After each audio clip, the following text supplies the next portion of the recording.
Hello everyone, mayroon naman po tayong God's Word for today. Ngunit bago yan, kung hindi ka pa nakapag-subscribe ay inanyayahan po kita ngayon na mag-subscribe. Pindutin lamang po ang subscribe button at ang notification bell para lagi po kayong ma-update sa aking mga bagong upload.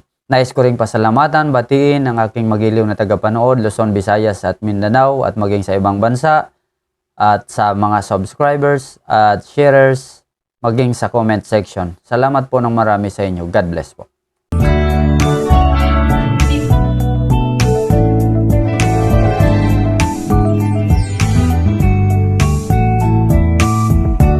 Now, ang ating teksto ngayon na pag-uusapan ay nandito po sa Filipos 3:20. Ang sabi po, subalit sa kabilang dako, tayo ay mga mamamayan ng langit. Doon magmumula ang tagapagligtas na hinihintay natin nang may pananabik ang Panginoong Hesukristo. Ang mensahe po mga kapatid nating pag-uusapan, mga dapat gawin habang naghihintay sa pagbabalik ni Hesus. Ano po yung mga dapat gawin habang naghihintay sa pagbabalik ni Hesus? Mayroon po tayong tatlong katotohanan. Ang una, gampanan ang tunay nating makalangit na pagkamamamayan. Sabi nga dito sa ating teksto, sa verse 20, subalit sa kabilang dako, tayo ay mga mamamayan ng langit. Sa English po ay, for our citizenship is in heaven. Malinaw na ang ating pagkamamamayan ay ang langit po. So paano tayo naging mamamayan ng langit? Nagsimula ito mga kapatid noong ginawa tayong anak ng Diyos. Kailan po tayo ginawang anak ng Diyos? Kailan po ito nangyari? Ito naman po ay nangyari noong tinanggap natin si Jesus bilang Panginoon at tagapagligtas. Sabi sa Juan 1:12, subalit ang lahat ng tumanggap at sumampalataya sa Kanya ay binigyan niya ng karapatang maging mga anak ng Diyos. Napakalinaw po na sinasabi dito, yung tumanggap at sumampalataya sa ating Panginoong Hesus ay binigyan niya ng karapatan na maging mga anak ng Diyos. Kaya dito po nagsimula yung ating citizenship na tayo po ay naging anak na ng Diyos. Ano po ang mga karapatang taglay ng mga anak ng Diyos? Sabi sa Roma 8:17, at yamang mga anak, tayo'y mga tagapagmana ng Diyos at kasamang tagapagmana ni Kristo. So dito, ang karapatang taglay ng mga anak ng Diyos ay yung tayo po pala ay tagapagmana na. So ano ang mamamayan ng tunay na mga tagapagmana ng Diyos? Malinaw po sa Filipos 3:20, for our citizenship is in heaven. Ang pagkamamamayan natin ay ang langit. So, ibig pong sabihin mga kapatid ng mamamayan ay isang taong kabilang sa isang bansa o estado na may mga karapatan at tungkulin bilang bahagi ng lipunan. Now, sa pagkamamamayan naman po ng langit mga kapatid, ito po ay isang taong namumuhay ayon sa kalooban ng Diyos.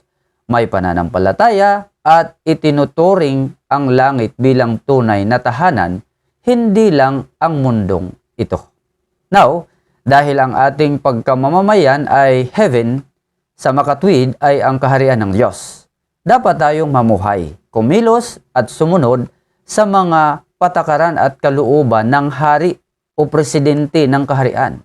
Walang iba kundi ang Diyos. Kaya nga, ang sabi po sa Matthew 6 or sa Matthew chapter 6 verse 33, but seek first the kingdom of God and His righteousness. Isa lang po ito mga kapatid sa mga gampanin at marami pa. Hindi lang po naunahin natin ang kanyang kaharian, kundi marami pa po tayong gampanin tulad ng pangangaral sa kaligtasan, pagsamba, paglilingkod ng tapat at mahalin ang Diyos ng buong puso, kaluluwa at pag-iisip at lakas. Mahirap kasi yung maabutan tayong walang nagawa sa kaharian ng Diyos. Kaya pag walang ginawa, paano mo masabing naglilingkod ka sa Kanya? Kaya ano po ang mga dapat gawin habang naghihintay sa pagbabalik ni Hesus? Ang una, gampanan ang tunay nating makalangit na pagkamamamayan. Number 2, hintaying may pananabik. Sabi nga sa Filipos 3:20 sa ating teksto, subalit sa kabilang dako, tayo ay mga mamamayan ng langit. Doon magmumula ang tagapagligtas na hihintayin natin ng may pananabik. So anong ibig sabihin na hihintayin si Jesus ng may pananabik? Hindi po ito simpleng pag-upo lang o literal na paghihintay. Ang ibig sabihin po nito ay patuloy na pagsunod sa aral ni Jesus, pagbabago ng buhay sa araw-araw, pananatiling tapat kahit may mga pagsubok. Parang paghihintay po yan mga kapatid sa mahal sa buhay. Hindi ka lang basta naghihintay, kundi inaayos mo rin ang sarili mo, masaya ka, at saka may mga paghahanda at puno ng pag-asa. Kaya mga kapatid, habang naghihintay tayo kay Jesus ng may pananabik, lagi natin siyang inaasahan na babalik, nakafocus tayo sa kanyang mga pangako, at ginagawa natin yung kanyang mga tagubilin sa atin bilang kanyang servant. Kaya, pag sinabing may pananabik, ibig pong sabihin ito mga kapatid, handang-handa. Hindi mahihiya, hindi matatakot, at puno ng kagalakan. Excited sapagkat alam mo sa sarili mo na tunay ang paglilingkod mo. So, ano po yung mga dapat gawin habang naghihintay sa pagbabalik ni Jesus? Number 2, hintayin may pananabik.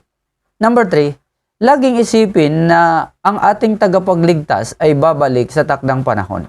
Kaya huwag makalimot, kundi lagi siyang paglingkuran araw-araw. Kaya mga kapatid, huwag makalimot. Sabi dito sa ating teksto sa Filipos 3:20, subalit sa kabilang dako, tayo ay mga mamamayan ng langit. Doon magmumula ang tagapagligtas. Take note, tagapagligtas na hinihintay natin ng may pananabik ang Panginoong Hesukristo. Si Hesukristo pala ay nandoon sa langit, babalik po siya para kunin tayo at siya po ay ang ating tagapagligtas na si Hesukristo. Kaya ang ating tagapagligtas na si Jesus ay nangakong babalik talaga at hindi siya makakalimot sa kanyang pangako. Ito po ang sabi niya mismo. Sa Juan 14:2 at 3, ang sabi, sa bahay ng aking ama ay maraming silid. Kung hindi ito totoo, sasabihin ko ba sa inyong pupunta ako roon upang ipaghanda ko kayo ng inyong matitirhan? At kapag naipaghanda ko na kayo ng matitirhan, ako'y babalik. Take note, ako'y babalik at isasama ko kayo upang kayo'y makapiling ko kung saan ako naroroon. So babalik si Jesus. Yan po ang pangako niya. Ngayon, dahil siya pala ay babalik, huwag tayong makalimot na para bang iniwanan at pinabayaan na tayo. Kundi, ang dapat gawin habang wala pa siya ay ibigay ang buhay sa tunay na paglilingkod sa Kanya. At ito ay sa araw-araw, hindi yung kung saan ka lang may problema, may sakit o may kailangan. Kundi sa araw-araw dapat paglingkuran siya para laging handa.